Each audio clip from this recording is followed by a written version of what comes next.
Hello, and welcome to another episode of Architecture for Kids podcast. I'm your host, António Capelão. I'm a trained architect, an architectural educator, and founding director of award-winning Architecture for Kids CIC. In this podcast, I'm going to talk to practitioners and creatives that share the same passion as I do, to inspire and to engage children and young people to shape their built environment and the creative industries. The podcast is brought to you in collaboration with the Built Environment Trust, the Thornton Education Trust, and the Welsh School of Architecture, Cardiff University. My guest today is Morag Calderbank, the new learning manager at Sir John Soane's Museum. Prior to joining the museum, she had a varied professional career, including learning roles within the Houses of Parliament, United Kingdom Supreme Court, and Museum of Richmond. In 2012, Morag gained a Master's in Learning and Visitor Studies in Museums from the University of Leicester. And in 2018, she qualified as primary teacher with a PGCE from the University of Buckingham. She's passionate about experiential and performative learning. Morag, thank you for coming to talk to me today, and I'm looking forward to our conversation. Thank you very much for having me.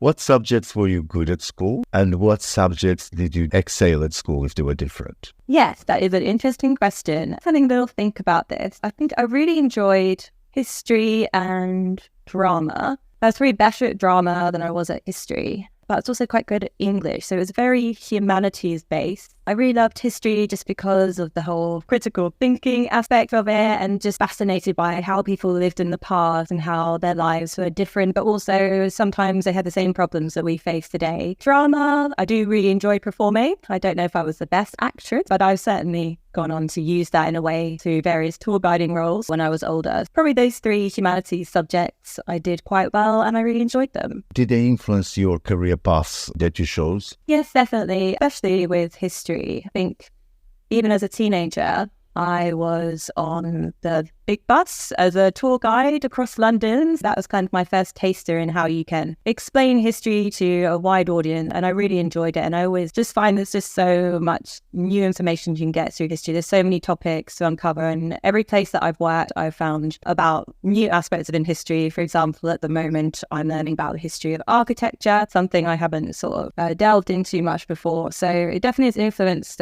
all my roles really throughout my career. Do you remember what was your defining moment where you decided what it was that you were going to do, and how did that happen? I was actually very young. At primary school, I was taken on a school trip with my class to the London Transport Museum.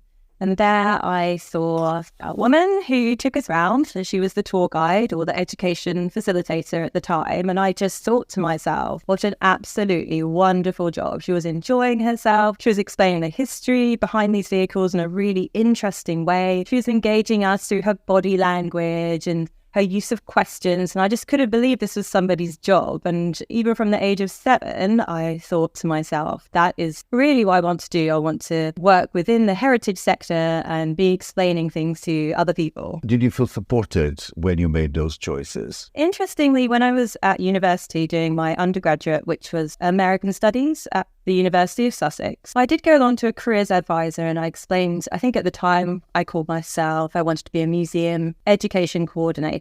And the lady wasn't too keen on me doing that. Very much said, this is a very competitive industry. Is there something that you may be a better fit for? Don't want it to be too off-putting. So I was a bit surprised at that. And I think being told that something is competitive actually often isn't that helpful, especially if you're not a particularly overly confident person, which I wasn't. In that way, not really supported, I would say. You have worked in a few organizations and quite renowned organizations as well. Tell us about that trajectory from that time when you started right until now, the learning manager at the Sir John Soane Museum. After university, my main job that I had was being a visitor assistant at the Houses of Parliament, introducing people to the building, trying to help them understand the democratic process. I was also leading architectural tours and tours for primary school students and secondary schools. I was really lucky to be able to do a secondment during that role and work for the education centre there. They were looking at changing their tour script, which was quite history focused, quite didactic,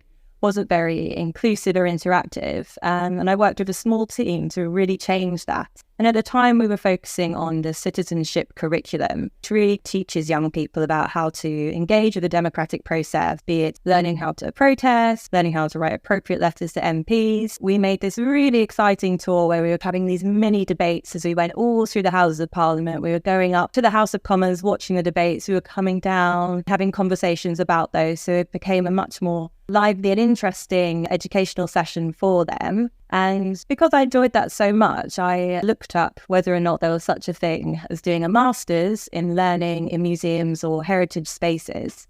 And fortunately, I came across the University of Leicester's course, which was basically that, learning and visitor studies in museums and galleries. And I did that 2-year course whilst I worked at the Houses of Parliament, distance learning. And after 2 years at Parliament, I took on a similar role at the Supreme Court. That had only just recently opened across the road, Westminster, and they were really looking to build up some sort of education service. Again, I was facilitating tours and very much using everything that I was learning from my MA to make those tours very engaging, and sort of got involved in starting these debate days, which was where we would get local schools in, secondary schools, to work with professional lawyers, and they would be looking at Supreme Court cases, and they would be arguing and debating these often quite complex, arguable points of law. We'd make it very accessible for them. And then they would be presenting in the real courtroom their case back. And more often than not, people such as Baroness Hale, Lord Wilson, these justices would come down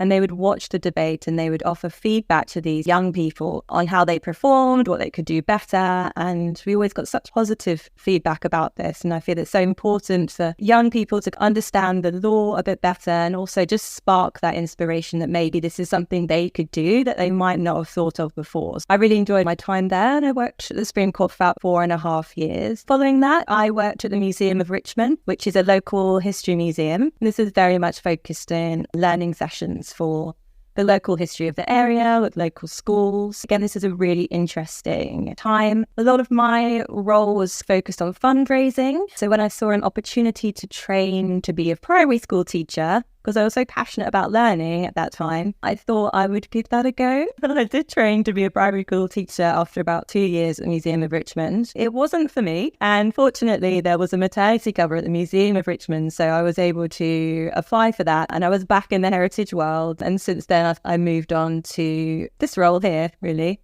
So it's been lots of different jobs, but also very much a theme of learning, heritage, history, getting young people engaged and sparking inspiration. It will be quite interesting to talk about what is a master's in learning and visitor studies in museums. Yes, a lot of people, when you tell them that you've done some sort of qualification in museums, will think that's about learning how to be a curator. But actually, this is slightly different. It's more about how you can help people understand the exhibitions and heritage sites that are available. It might be about writing appropriate interpretation panels.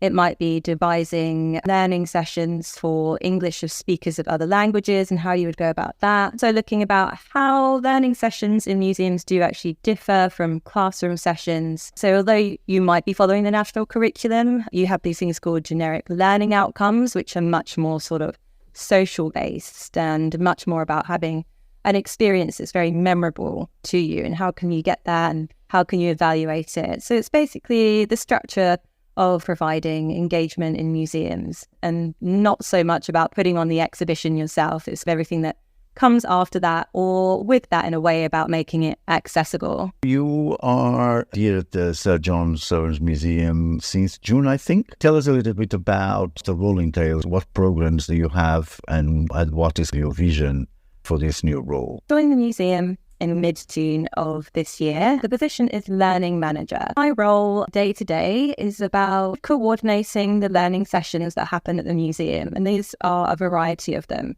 So we have a learning officer, Tallulah, who looks after all the schools program, and I will sort of oversee that. So we have Key Stage 2 sessions for primary school. We have science-based ones, rocks and soils, but we also have a lot of history-focused ones, such as ancient Egyptians, the ancient Greeks, Most of these are done by freelancers, but I will oversee those and occasionally step in and help with those workshops as well, look at evaluating those and always constantly thinking, how can we improve those? We also have a secondary school program, which we are developing. We have classics tour and a general tour, but we are in the process of making a Georgian world history tour. This links in with what I'm really keen to do, is that many schools, from especially the secondary sector, it's mainly grammar schools, independent schools, private schools that are coming to the museum or seem to be hearing about that. We're really keen to expand our secondary school offer and get state schools in from local areas, but also further afield. So that's what I'm really interested in doing, really expanding our offer. What's wonderful about the school's offer is it's free. There's a lot of managing the budget to the freelancers. That's part of my role. But also a large part of it is organising all the informal learning projects. So for instance,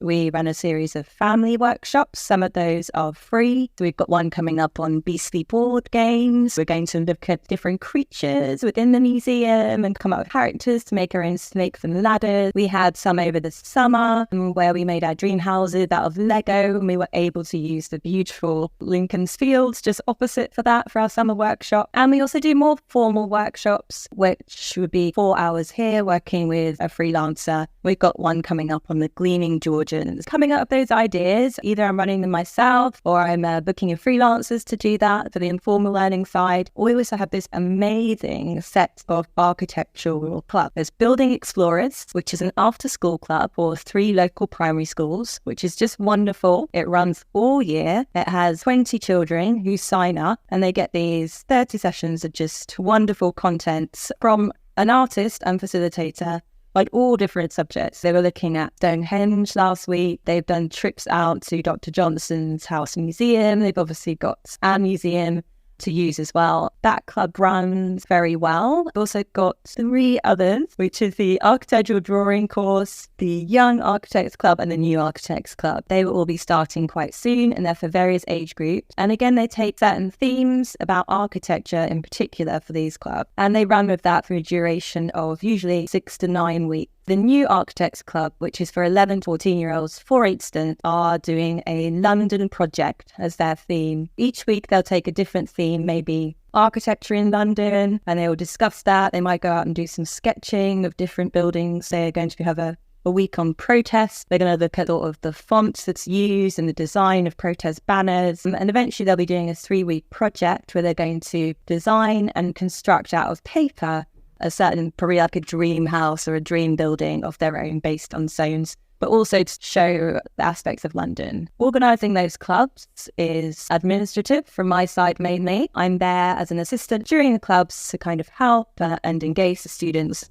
a little bit more. We also have something which is called Art Space, that we're really proud of, which is for older community groups. And they come for 6 weeks, usually over summer, again working with a freelancer who is an artist. And it's a very much like a social aspect of the museum for them. They get to come have conversations, have a nice cup of tea, and then we'll choose one of the themes of the room. We're looking at portraits, for example. And we like to go and study the painting of Sir John Soane and then discuss what portrait you would have and decorate frames. They've also done plaster work, they've done printing work, and the feedback from Art Space has been amazing. It's a project that's gone on, I believe, for 8 years now and is one of the things that we're really very, very proud of. Other aspects of my job is finding organisations to collaborate with. I've recently been working with Open City to run an architectural course for local students in London. Very good. We work with an organisation called Elements, who works with care leavers, people who have accessed care facilities. They've come and done an art project with us as well. So there's a lot going on.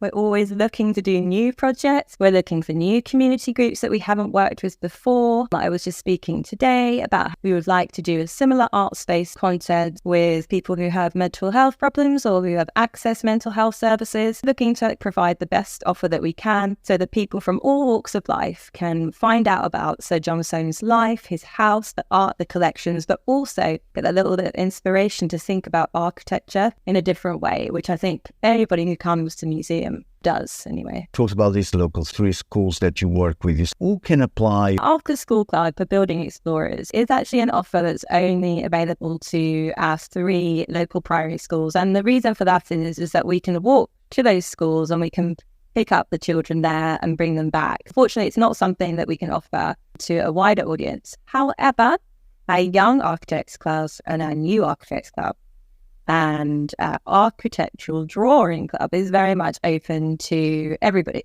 the public. We have the information on our website. It does cost, it's £10 per session.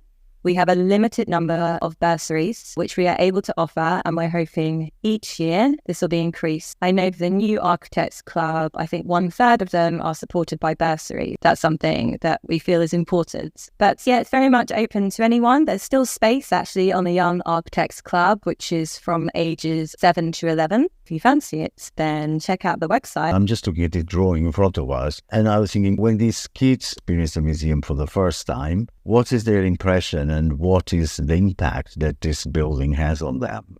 I think what's so exciting about working at Sir John Soane's museum, and it was certainly similar in the Houses of Parliament actually, is that just absolute wow factor of this building. Not only when they're coming in, they can't believe this was someone's home, but just the way in which everything is displayed, where it's very much in your face almost. And then when they get to the painting room, you get nothing but gasps when you find out that not only are there 38 or so paintings on display that they can see anyway, which are all stunning, but the walls open up to reveal layers and layers of more painting. The fact that this building is so theatrical, it's so original, they always really enjoy it. And I think that's why we do have a good uptake, because once people have been to the zone, they love it. Basically, you either fall into 2 categories. It's you don't know about the zone, or you've been there and you absolutely love it. It's the same response from the children. And because every room is really different and it has its own character, it offers just so much content for learning. Even if you want to do something based particularly on art, or you want to look at domes, or we have whole sessions dedicated to columns, you can find so much variety. And even the light and the stained glass windows. I mean, the children agree with us all. It's very simple to explain. You can see the stained glass window, the effect that it creates, making the paintings come to life as if you really are in Italy. They understand that. It's a lovely building for being able to explain clearly. And there's a lot of enjoyment for the children, and they love coming into the museum to work in here when they can. Otherwise, where they're working is actually a dedicated education centre in the bottom of the museum. We're made of 3 different houses. Number 14 in the basement, we call it the art room, is an area for where most of our education sessions take place, but it leads very much into the museum when we need it to. What do you think is the impact of these programs that you deliver here to children and young people? What do you think is the impact on their lives, as well as what will be the impact on the built environment? I think what's wonderful about this museum, and even the history of Sir John Soanes himself, who of course was not always a sir. He was the son of a bricklayer. He worked incredibly hard. If you look at his career, it's just a matter of very much hard work, just how he became almost so successful. I think there is that ethic that comes across, that you can do anything that you want to do, that you put your mind to. If you're really serious about it, you can. Through his own personal story, I think that helps children and young people believe in what they want to do. I think even when we're doing history tours, maybe even the ancient Greeks, our freelancers are very keen to interweave aspects of architecture that they might not have thought about. And I think in primary and secondary curriculums at the moment, there is not really much they know about that. Taking away even just knowing what the word architecture is a bonus for us, which they do. When they come in, we might say, who is Sir John Soanes? Do you know what his job is? And you might get 1 out of 30 who understood the word architecture. But then afterwards, they're like, wow, this man, he designed parts of London. He made everything really original to his own taste, his own interesting designs, having that little bit of understanding. I think some of them may not have thought of architecture as a career, especially for secondary school groups or college students who would now actually think, oh, I could do this. This is an interesting area I'd like to look into.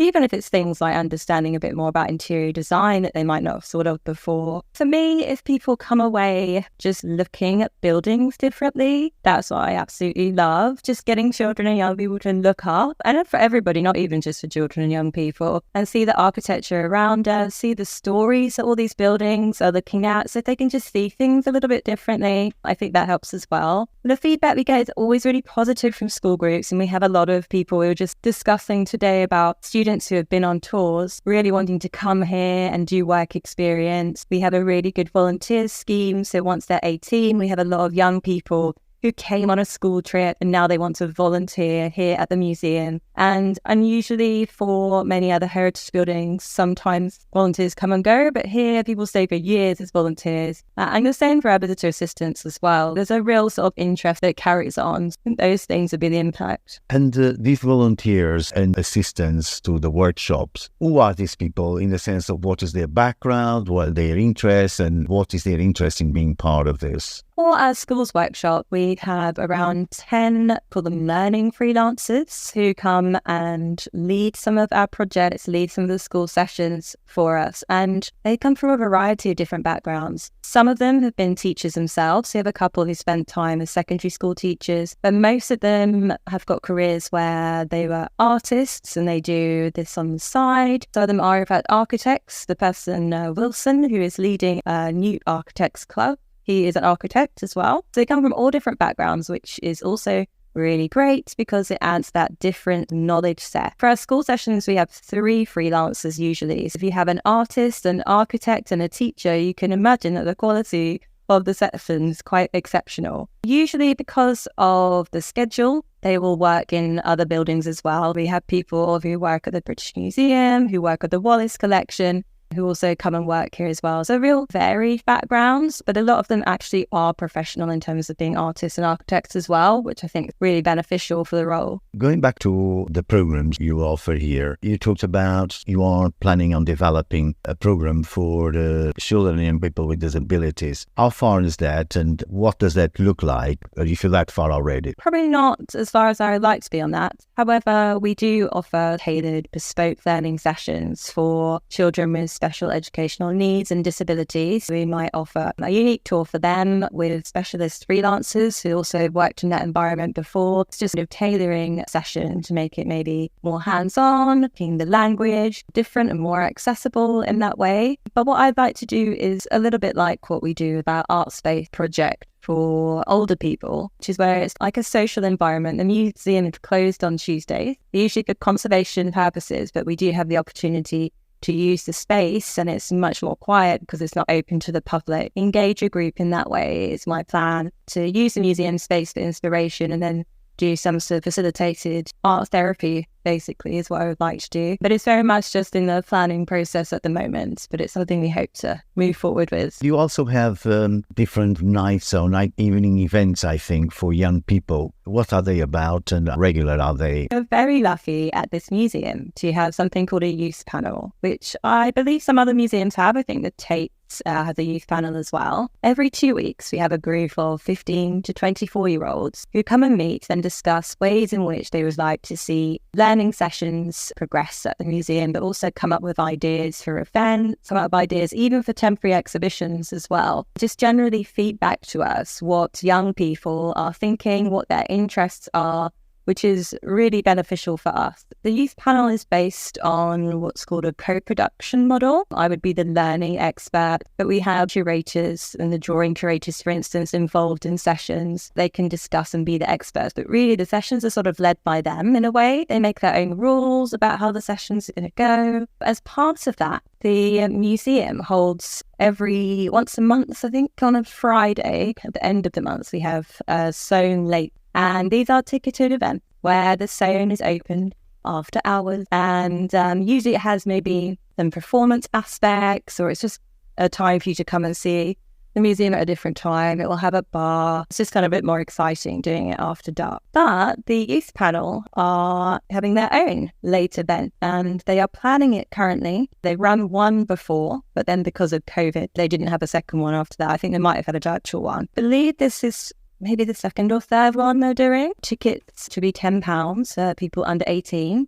And they came and worked with some of our archivists during the youth panel meetings, and they found out all about Sir John Soane's grand tour. So he took this really big tour. We call it kind of like a gap year. That way he discovered lots of architecture and beautiful things in Italy. And he obviously wrote diaries and made sketches of all the things that he saw. And this has become the influence for the youth panel. That's what they have decided, and that's what it's going to be themed on. The grand tour, they will have maybe passports, I think, for each of the rooms. They're going to be themed really around a different country. There's going to be photo booths, going to be costumes, but they have chosen a few items that are going to be on display, mainly Sir John Soane's diaries and drawings as well, that you wouldn't normally get the opportunity to see. The youth panel runs these once a year, but a lot of the last few months has been the planning process for that this autumn. We'll be recruiting new members of the youth panel. It's a very inclusive process. We ask people to apply. We also advertise colleges and in schools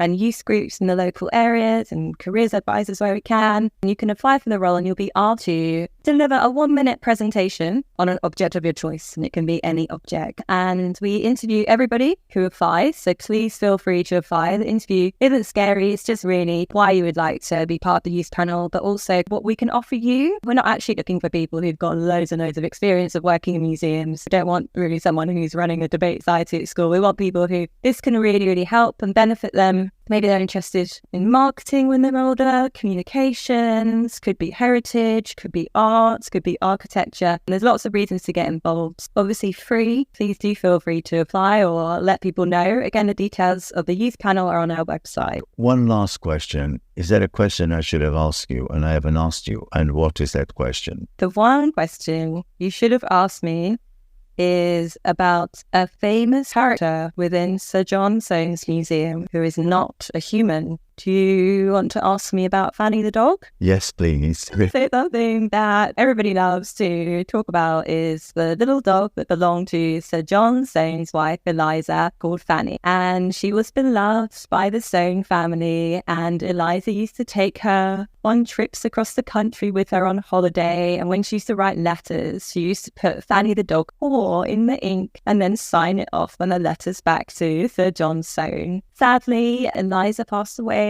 quite young, and her dog succeeded her, and Sir John Soane then looked after Fanny the dog. So you find lots of portraits of Fanny around the house. She features along the shop, but also we have a new family trail for family groups to come in and do, and she featured a lot on that as well. She's got her own book, and you'll just see a lot of her around. Interestingly, she also has her own gravestone, almost like a big tomb, in the grounds of the museum, which you can see as well. She's a very important part of the museum that we always love to share. I look forward to following up the different workshops that you do and eventually to speak to some of the kids that participate in this workshop. That would be wonderful. Yes, definitely like to do that. Thank you. Thank you very much to my guests today, to all the listeners, and please subscribe to Architecture for Kids podcast and leave your rating and a review. Recommend us to your friends and family.